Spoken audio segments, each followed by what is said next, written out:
I'm ready to begin examination and trial and error with the thrust plates, an item that I think can easily be overlooked in the rebuild of these diesel locomotives. As you'll recall, we had thrust plates which seem to have fairly large divots in them. This one, which is the rear one, has a large one, apparently, and this one does too. Now what we're after to prevent is this. A hole that goes all the way through the thrust plate. You can see the white paper in the background. It's probably the largest one I've ever removed, not out of this train, but out of another one. I've seated the armature in the chassis to see which way the thrust is moving. Of course, the train will be traveling in that direction. So on the GP-7s, the pull motors pull instead of push. So to test the thrust, all you need to do is seat the armature and then just rotate the wheels. That's a fairly large, that's a pretty good amount of distance it's thrusting right now. There's two impacts of the thrust. One is it repositions the brushes on the commutator, in this case the drum commutator. It also repositions the laminations of the armature within the laminations of the field. And this is where I contend that that's part of the centering of a field over the armature, or the armature within a field, whether it be diesel or steam. There's two types of centering. There's the orbital center, where the field fits over it like this, and certainly you want this to be fitted as evenly as possible within that orbit of the armature. And then there's the longitudinal centering, which is this. How far out does it get beneath the field when the motor thrusts? You can see this one has a pretty good amount of distance. Now what controls that and helps manage it, I should say, are these thrust plates. Now the reason that they were put in is not necessarily because of that distancing of the thrust. It's because the metal in the armature's shaft is much harder than the metal in the chassis. If it did not have some sort of fiber board there to absorb that thrust and let it wear those down rather than the metal, well, you get the holes in the metal. And eventually the metal, theoretically, could get such large holes that it was thrusting too much. Possibly, for example, letting the drum of the commutator approach and maybe even touch the chassis, which would be undesirable. So I guess Gilbert engineers decided that let's put something in that takes the thrust, that absorbs the power of the thrust, and then let's put something in that absorbs the wear and tear that we can replace. Now in early diesels that I've rebuilt in the early 50s, the early Santa Fe's, for example, these thrust plates were metal. Then, maybe for cost reasons, or maybe for engineering reasons, Gilbert replaced them with these fiberboard type, or plastic type of thrust plates.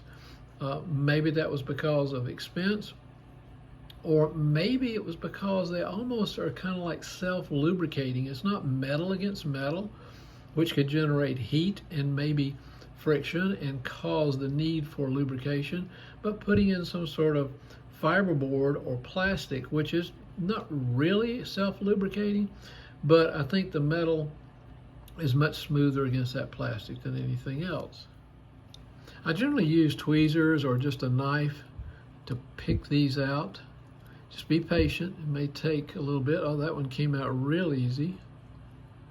And we'll pick it up and take a look at it. Bear with me while I turn this guy around. Let's see if I can get a focus in on it. And as you can see, we've got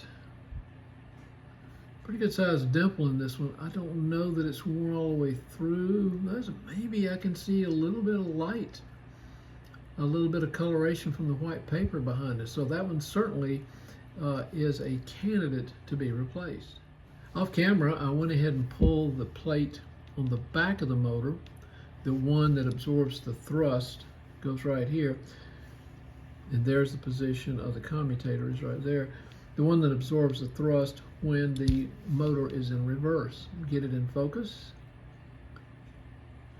I thought at first it was the one that had the largest divot, but I'm beginning to, pardon me while I try to get this in focus. There we go.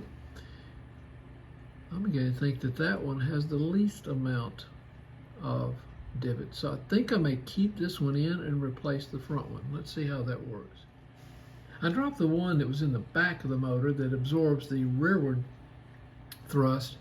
I replaced it and put it back because it had the smallest of the divots, and I think it's going to require a little bit of a divot on one end or the other in order for the armature to fit in at least a little bit loosely, such that it's not fitting in so tight that it impacts the rotation or the spinning of the armature and produces too much friction and drag. Now when you're working with these little guys, just be patient. There's a variety of ways to pick them out. I usually use these two-prong tweezers to pick this one out, but you could use a knife or something, maybe even a pen to get them out. Some of them are harder to remove than others, and be patient when you're putting them back in that little slot. I always use the modeler's technique. I always consider myself a modeler. A modeler is somebody who is patient, who follows directions, best practices, and standards, and especially follows directions, and then who also is not worried about handling things that are the size of an ant and the weight of an ant. And certainly these fall in that category, as do many or several screws and other small parts in the Gilbert inventory. I suggest working with these on a white surface, or a light surface, not a black one. I'm using a black one, and boy, when I drop one on this surface, it is the dickens to find as to where it is, and I've lost a few. If you flick them out and they go flying across your workshop, it's going to be, they're almost impossible to locate. Sometimes I've located mine in a vacuum cleaner because they just are so light and so tiny, they're very, very difficult to see. So if you work on a white surface like this, they're easier to keep up with if you drop them. They're also so light, they don't fly a great distance, but when you flick them out and you don't know what direction they went in, the sound of them hitting the surface where they land is not going to help you because they're just so small and so light, made out of fiber, that you can't hear them click like you can even if you drop a small screw. So the modeler's creed fits here. Be patient, follow the directions, and be comfortable in handling things the size of an ant. I've inserted a replacement, and we'll focus down on it. I've considered using a replacement in place of the one that's on the front, that absorbs the front thrust. And we'll see how well the armature fits in just a moment. One of the things you can consider doing is, if the divot is not too large or deep on a thrust plate, is just to flip it around, flip it over, and use the other side.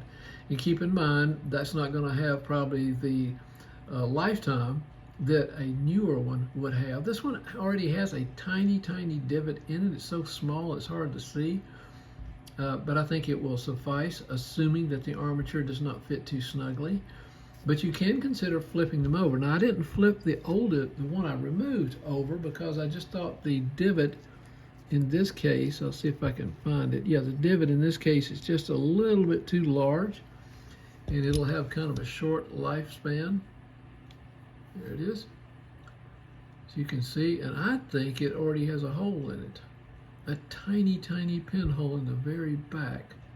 So I didn't flip it over because it's not going to have a very long lifetime. So when I put something in, it's going to wear out that quickly. It's kind of like rotating your brakes on a car. Sometimes it works. Sometimes you can get greater life out of them. But why run that chance if you got your car broken down this far that you wouldn't go ahead and put in your brakes? So let me drop, first of all, let me get this into focus. Let me just drop the armature in. So far so good. It fit without any problem. I think it's reduced the thrust just a little bit, especially going forward. Remember, the forward is that way, so therefore the wheels will be spinning counterclockwise. As you look at the wheel here, be spinning counterclockwise. be going in that direction because on a GP-7, the front motor pulls the train rather than pushing it. So in moving the armature, you can see that the thrust is there. There is room for some thrust to take place both forward and reverse. It's not too tight, that it doesn't spin pretty freely, and that it's not, the thrust has been improved, the distance of the thrust has been improved such that there's not a lot of movement in relocating the brushes on the drum, and there's not a lot of movement in moving the armature within the orbit of the field. Doesn't shimmy back and forth too much, which would be another problem. And then the thrust does not cause the armature laminations to come from beneath the laminations of the field too drastically far. By the way, this chassis has already been cleaned, thoroughly cleaned and polished, and the pull motors are replaced. I went in and took care of that offline. Showed you how, I think in another video, how I press the wheels on. I do press one wheel at a time. I had to replace both. So I think I pulled this one off first, the original. Excuse me, put this one on, then pull this one and put this one on. And the reason, again, I do that is that I find it is better, especially when you want to square the chassis inside the vise, to have a wheel over there rather than just a point of the axle. It's just a little bit easier to visualize and to feel that 90-degree relationship, and then you can work on any wobble that may have been caused by pushing on the new wheels later on. So we're ready to go and take the next step.